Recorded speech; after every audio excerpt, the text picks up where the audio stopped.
There is a single figure painted on the wall of a 4,000-year-old tomb that solved a mystery physicists had failed to crack for a century. He is not pulling. He is not lifting. He is standing on the front of a wooden sledge, tipping a jar of liquid onto the sand in front of a statue that weighs 60 tons. For thousands of years, everyone who looked at that painting saw a religious ritual, a man honoring a god, a ceremony. They were wrong. That jar was not an offering. It was the single most important piece of engineering in the entire scene. And the liquid pouring out of it is the reason a statue as heavy as a dozen elephants could be dragged across open desert by a crew you could fit into a school gymnasium. The official answer, the one printed in the textbooks for over 100 years, called it worship. Modern physics calls it something else. And what modern physics found hiding inside that one painted gesture does not just explain how the Egyptians moved statues. It exposes how much we underestimated the people who built the ancient world. Today, we are going to go through exactly what that man was doing, who finally figured it out, and why the ceremony explanation was not just incomplete. It was backwards. Most people who see this image never look at the man with the jar. Their eyes go to the statue, and you understand why. It is enormous. A seated figure of a ruler, carved from a single block of banded alabaster, roughly 6.5 meters tall, the largest statue of its kind we have any record of. In front of it, a rope line of men leans into the pole, arranged in 4 long columns, straining forward in unison.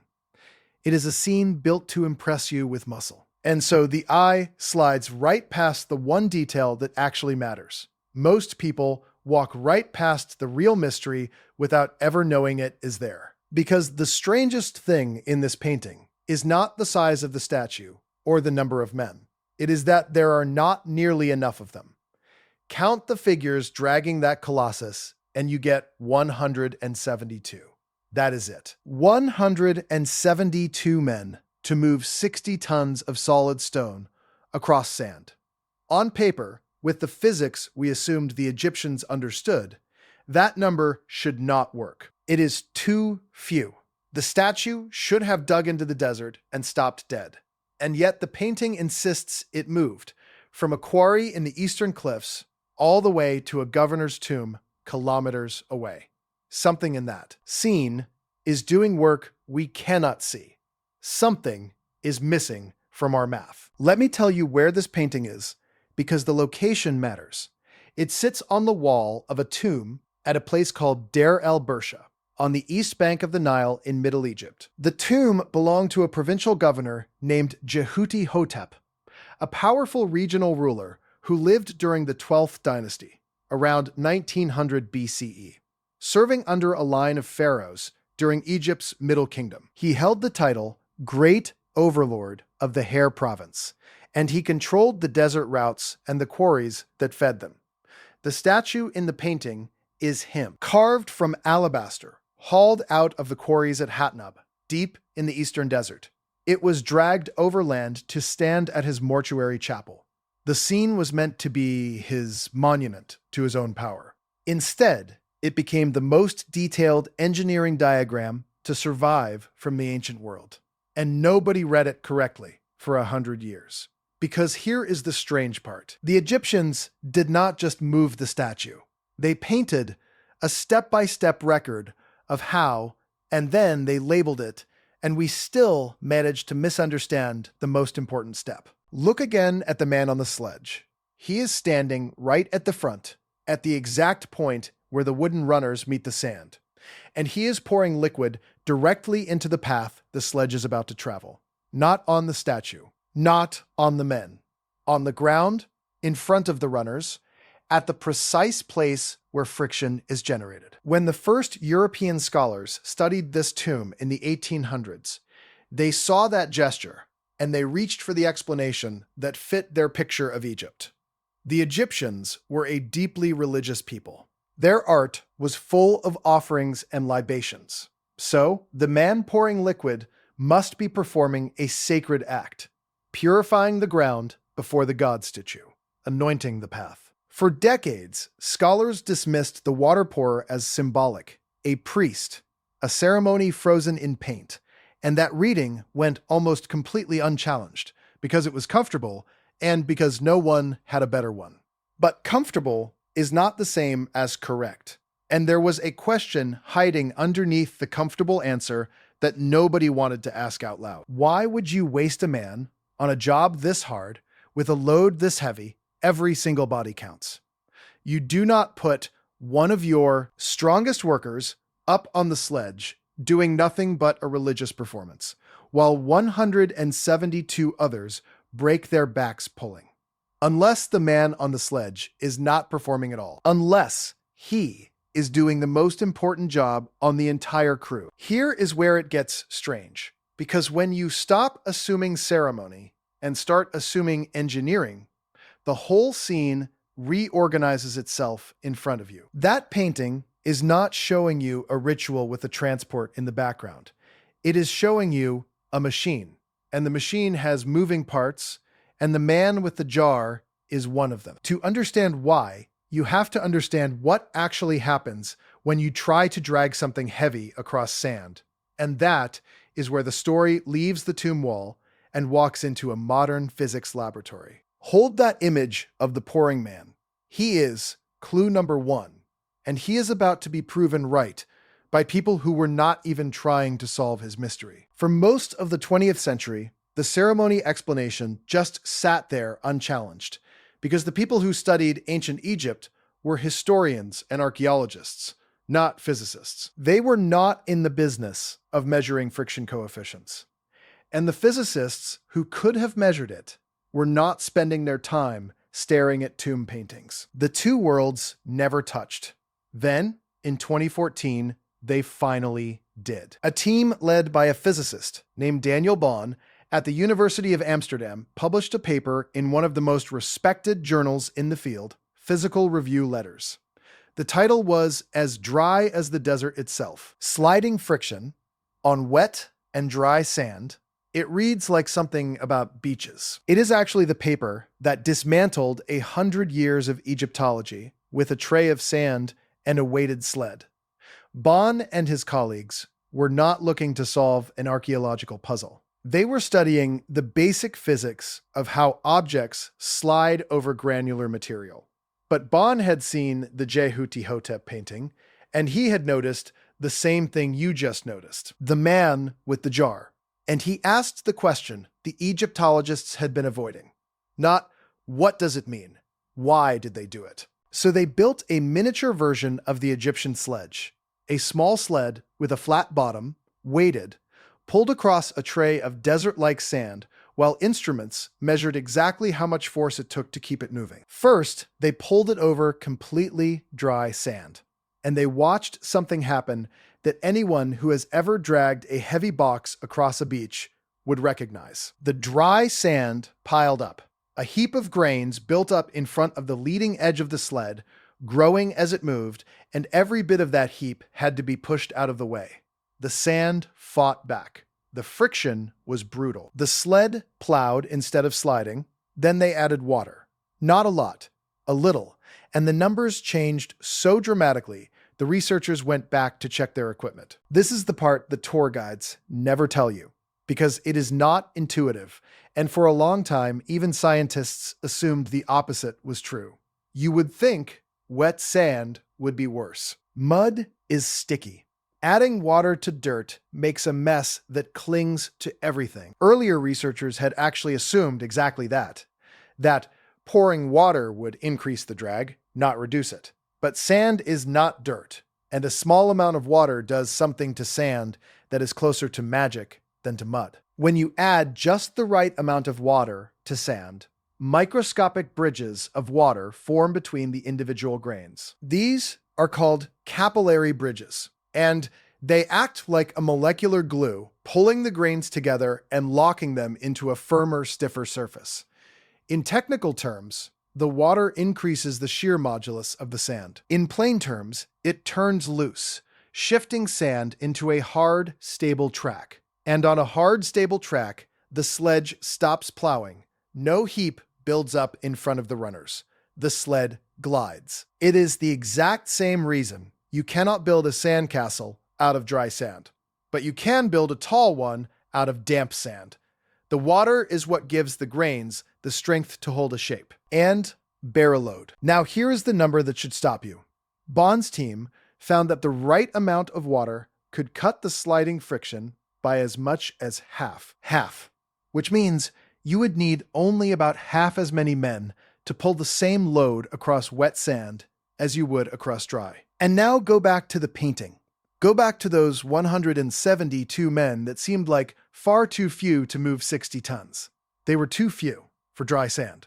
But the Egyptians were not pulling over dry sand. The man with the jar was making sure of that. He was walking that sledge across a track he was hardening in real time, one pour at a time, keeping the sand in front of the runners at the precise dampness where friction collapses. The 172 figure is not a mystery anymore. It is a receipt. It is exactly the crew size you would expect if the friction had been cut roughly in half. The painting was not exaggerating. It was reporting. And the man everyone called a priest was the reason the math worked. Not a myth, not a metaphor. Physics, recorded in paint 3,400 years before anyone had the equation for it. If this is the kind of buried history that keeps you up at night, subscribe and turn on the bell. Because what the Egyptians understood about their materials goes far deeper than one jar of water. And the next part is where it stops being a trick and starts looking like a science. Because there is a detail in Bond's results that makes the whole thing more impressive, not less, and it is the detail that separates a lucky accident from real knowledge. The trick only works in a narrow window. Too little water, and the sand stays loose and the sled plows. Too much water, and the capillary bridges start to merge and flood. The sand turns to muck, the stiffness collapses, and the friction climbs right back up. The sweet spot, the amount of water that actually reduces the drag, is somewhere in the range of just 2 to 5% of the sand's volume. Miss it in either direction, and the advantage disappears. Which means the man on the sledge was not simply splashing water around and hoping, he was metering it. He had to pour enough to firm the sand, and not so much that he drowned it. And he had to do it continuously, adjusting as the crew advanced, over a haul that could stretch for kilometers across shifting terrain. That is not a ritual. That is a skilled technical role performed by someone who understood, at least by hard-won experience, that there was an optimal wetness and that his job was to hit it and hold it, pour after pour after pour, for the entire length of the journey. The Egyptians did not have the words capillary bridge or shear modulus. They did not need them. They had the result, and they had a specialist trained to produce it on demand. And once you accept that the water was engineering, you have to look again at everything else in the scene. Because a machine that's sophisticated does not have only one clever part. Watch the runners of the sledge. Watch how the load is bound. Look at how the pulling lines are organized into disciplined columns, rather than a mob. This was a designed system, refined over generations, with a division of labor and a body of practical knowledge behind every element of it. The water pourer is just the piece we can prove with a physics paper. He is the visible tip of something much larger, a whole technology of moving the immovable that the Egyptians treated as ordinary competence. And that raises the second clue, the one that takes this out of the laboratory and puts it back into the desert, into the real dirt where these statues were actually cut and hauled. Because if the Egyptians really had this system, we should be able to find the ground it ran on, not a painting of it, the thing itself. For a long time, that was the gap in the story. We had the tomb wall showing the method. What we did not have was the physical infrastructure, the actual roads and ramps where 60-ton loads were dragged out of the earth. A painting is a claim. Scholars wanted a road. And in 2018, they got one. In the last place the skeptics could argue with, the very quarry where these statues were born. The place is Hatnub, deep in Egypt's eastern desert, the same quarry that supplied the prized alabaster the Egyptians treasured, the milky banded white stone they carved their finest monuments from. A joint mission from the French Institute for Oriental Archaeology in Cairo and the University of Liverpool had been working the site, studying ancient inscriptions carved into the rock by the quarrying crews. And in the course of that work, they uncovered something no one had ever seen before. Cut into the ground leading out of the quarry was a steep central ramp, and running along both sides of it were two staircases. And lining those staircases, in a regular, deliberate pattern, were rows of post holes, holes where large wooden posts, some of them up to half a meter thick, had once stood anchored into the rock. This was not decoration. This was a mechanism built into the landscape, and archaeologists had never found anything like it anywhere in the ancient world. Here is how it worked, and here is why it changes the scale of what we are talking about. An alabaster block would be loaded onto a sledge at the bottom of the ramp. Ropes ran from that sledge up to the wooden posts planted along the staircases on either side. Teams of workers climbed the stairs and hauled on the ropes, and the posts acted as anchor points, as fixed pivots the ropes could brace against. In the words of the researchers, the system worked as a force multiplier. Men below pushed and pulled, while men above hauled, and the wooden posts let them apply their combined strength in a way that made the load climb a slope far steeper than anyone had thought possible. The archaeologists measured that slope. It ran at an incline of 20% or more. To put that in perspective, earlier estimates had assumed Egyptian haulage ramps could not have exceeded around 10% before they became unusable. The Egyptians were moving multi-ton blocks up gradients twice as steep as scholars believed they could manage. And the tool marks and inscriptions on the walls dated the system with uncomfortable precision. It reached back to the reign of Khufu, the pharaoh who built the Great Pyramid. Sit with that timeline for a moment, because it collapses two mysteries into one. The Jehuti-Hotep painting, with its water pourer, dates to around 1900 BCE. The Hatnub ramp system dates centuries earlier, to the age of the Great Pyramid itself, around 2500 BCE. Which means this was not a one-off. The knowledge of how to move colossal stone, the sledges, the rope and post force multipliers, the friction management, was already mature, already systematized, already carved into the desert. At the very moment, Egypt was stacking over 2 million blocks into the largest structure on Earth. The painting and the ramp are two views of the same lost technology, separated by 600 years, and both of them point to a civilization that had turned the movement of the impossible into standard operating procedure. This was the second clue. The road was real. The method was real.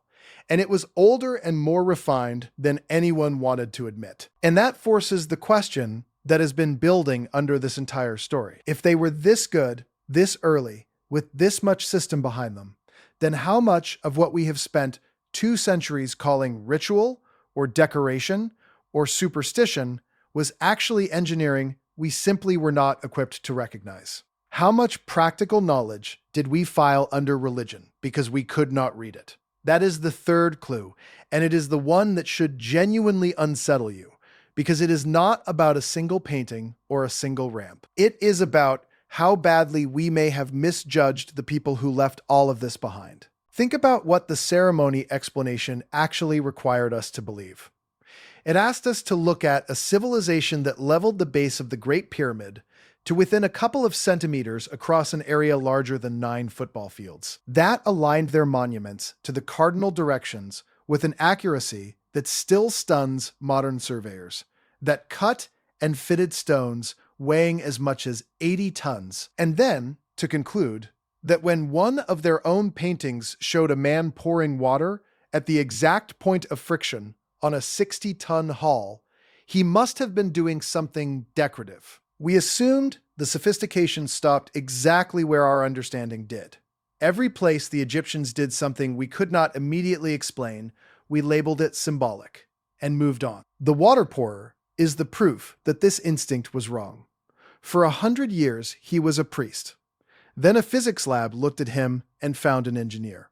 And if we were that wrong about him, standing in plain sight, in one of the most famous paintings in all of Egyptology, then what else in those tombs, on those walls, in those thousands of scenes we have dismissed as ritual, is actually a technical record we have not learned to read? The Egyptians left instructions.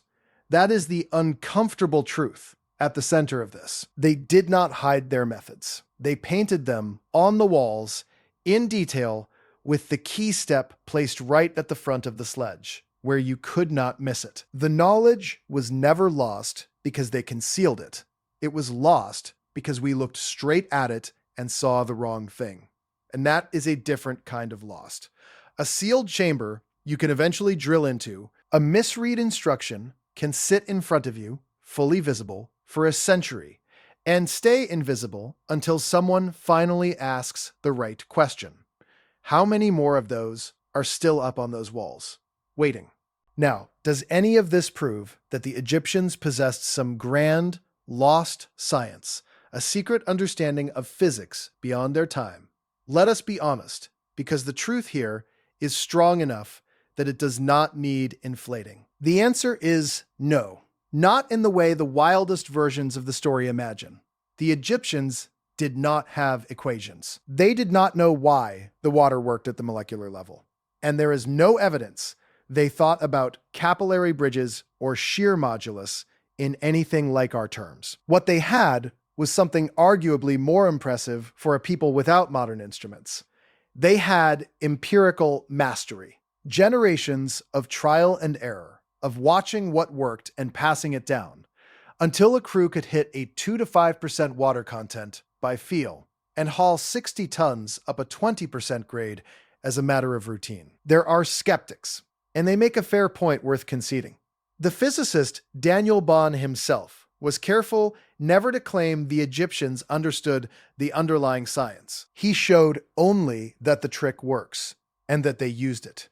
And some Egyptologists have pushed back even on the water pourer, noting that religious libation and practical lubrication could have coexisted, that the same gesture might have carried ceremonial meaning even while doing real physical work. That is a reasonable caution. The Egyptians were capable of doing something sacred and something useful in the same motion. But strip away every generous interpretation, concede every point the skeptics raise, and you are still left with a set of plain facts that are stranger than the fantasy. A 60-ton statue was moved across open desert by 172 men, a number that only works if the friction was cut roughly in half. A painting made around 1900 BCE places a man pouring liquid at the precise point where friction is generated. And modern physics confirms that pouring the right amount of water there does exactly what would be needed. A physical ramp system built centuries earlier, in the age of the Great Pyramid, shows a rope and post force multiplier hauling multi-ton blocks up slopes twice as steep as scholars thought possible. You do not need a lost civilization or forgotten super science to be unsettled by that. You just need to look at what is actually there. A people we routinely call ancient, working with copper tools and wooden sledges and rope, had worked out how to move the heaviest objects on Earth so efficiently that it took modern laboratory instruments to catch up to what they were doing, and modern archaeologists to find the ground they did it on. The mystery does not come from making things up. It comes from refusing to look away from the facts. And if even this grounded version is true, it means something uncomfortable about the story we tell ourselves about the past.